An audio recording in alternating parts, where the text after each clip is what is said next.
पिलार ते आजोशीम रस्त्याचो इशू आमी जायते फावट हायलायट केल्लो. रस्त्यान यो वच करपी दुचाकी तशेंच चारचाकीवाल्यांक जावपी त्रासूय आमी सगळ्यांच्या नजरेक हाडलेले आनी अपघात जावपाची शक्यतेची शिटकावणी अधिकाऱ्यांक आमच्या माध्यमांतल्यान दिल्ली. तरी आसतना हो रस्तो दुरुस्त करपाची चिन्नां आमच्या नदरेक येवना. आनी ह्याच फाटभुंयेचेर आज सकाळीं नेवरा भागांत सुमार 10:30 वरांचेर एक अपघात घडलो, जातून एक पॅसेंजर बस समोरच्यान येवपी गाडयेक वाट दिवपाक कुशीन घेतना चरयेन पडली. सुदैवान ह्या बसीन प्रवास करपी लोकांक कांय दुखापत जाली ना. बस चालकाच्या म्हणण्या प्रमाण जो रस्तो खणलेलो आसा त्या रस्त्याक लागून गाडयो मदीं चलयतात आनी त्या गाडयांक वाटोवपाक दुसऱ्या वाटेन येवपी गाडयांक रस्त्याच्या देगेक वचचें पडटा.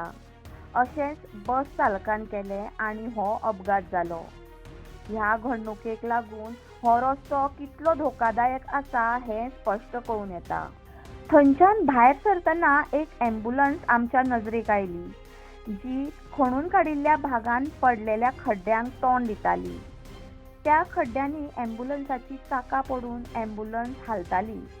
अशे परिस्थितींत जर एक हार्ट पेशंट त्या ॲम्ब्युलन्सान व्हरतालो जाल्यार ताची हालत कितें जाता आशिल्ली हो चिंतपा सारको प्रस्न आसा. ह्या 2 घडणुकां उपरांत आतां तरी PWD अधिकाऱ्यांक जाग येतली काय आनी हो रस्तो दुरुस्त जातलो काय हो मोठो प्रस्न आसा. वा हे अधिकारी जीवघेणो अपघात जावपाची वाट पळयता काय?